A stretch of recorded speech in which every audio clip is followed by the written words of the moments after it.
Hello and welcome back to Heart of the Holte. It's me, Dan Morgan. Today I'm riding solo to announce the signing of Emiliano Buendia to Aston Villa from Norwich City.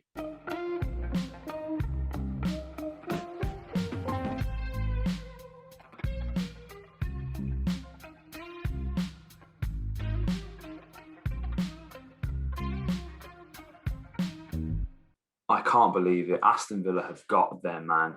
We've been scouting this guy for a very long time, according to all of the reports, all of the papers, and he's actually been the target, the number one target, realistically, for both Villa fans and the club for the past few months, to say the least. Now, Buendia is a player that Dan and I have spoke to at length on the channel. So videos about Buendia will be linked down below for slightly more of an in-depth look at what he offers to the side. But this is a really fascinating signing for me because not only have Villa gone and shattered their transfer record again, this is now the third summer consecutively in which we've done so. It's on a player that I believe, and I tweeted this earlier on my account, that Buendia will take Aston Villa to the next level. This is a signing. It's a watershed moment. It's something that we will be remembering in years to come, how important this signing was, how important it was to get Emi Buendia through the door at Aston Villa, and how much this is really going to sort of change the fortunes of the club. Now, of course, last season, it was a wonderful season. It really was. And I won't have anything else. I won't acknowledge that the season was a failure in some people's eyes. We didn't achieve what we could. It was a fantastic season. We made huge amounts of progress since staying up in the division. And Buendia is a player who, again, you can't help but feel like Villa are showing that upwards trajectory that we have continued to do so consistently under Dean Smith since the new owners have come in. And this is a real statement signing. Villa have gone out, they've got their number one transfer target in early. And I mean, it's going to be absolutely incredible. Now, Buendia, again, predominantly played actually on the right wing for Norwich. I think there's a bit of a misconception as to where Buendia will play and certainly where he'll fit in at Villa. Now, if you look at his heat map, which I'll probably put on the screen for you right now from SofaScore, a lot of the time he has obviously spent down that right, but you can see a lot of the red areas in the sort of centre of the pitch where you like to see he drifts in. I mean, you've all seen the goal compilations by now if you've not watched plenty of Norwich really over the past year or so while they've been in the Championship and the Premier League, of course, the season before. But Buendia, he's a goal-scoring winger, which is, again, is something that Villa really do rely upon. You know, Ollie Watkins, of course, got 14 Premier League goals, but then you're looking at Anwar, who got 9, Traore got 7, Trezeguet chipped in with a few in the previous season. Obviously, didn't manage to score as many last season for Villa, unfortunately, due to some sort of limited play time.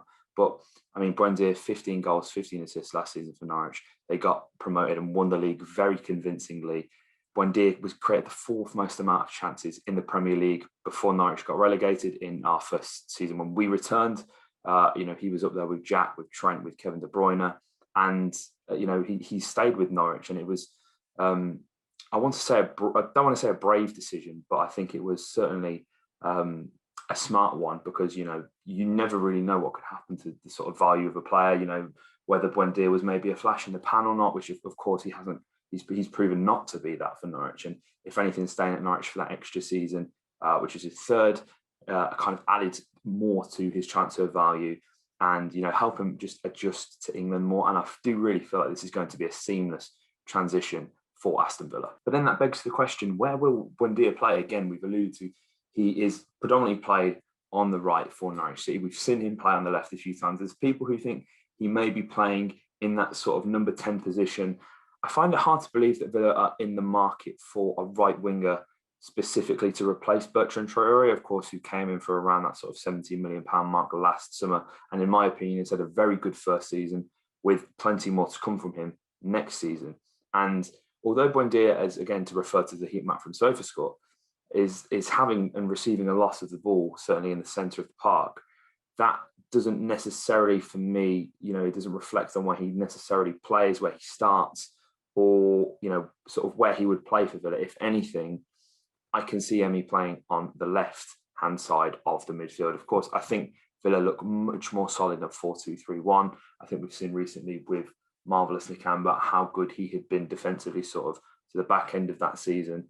And when you're kind of looking at the front four, I see it being Traore on the right, Buendia on the left, Jack in the middle with, of course, Ollie Watkins spearheading that attack up front.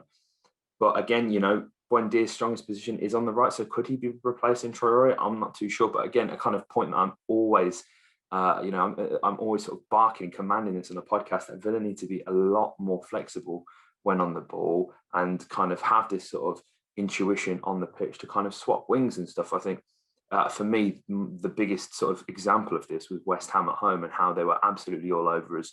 The 5-3-2 that Moyes had deployed had nullified the threat of Jack Grealish very effectively on that left-hand side. However, the second he switches to that right wing, he sets up Ollie Watkins with one pass. So Villa has to be more tactically fluid, and having another player like Jack Grealish, who's just as dangerous, if not more so, it takes that burden, that responsibility off Jack, and it just makes Villa overall a lot more dangerous. Now, what's really important is actually, of course, going to be the attacking output of Buendia. Scored 15 goals last season in the Championship, as we've already alluded to.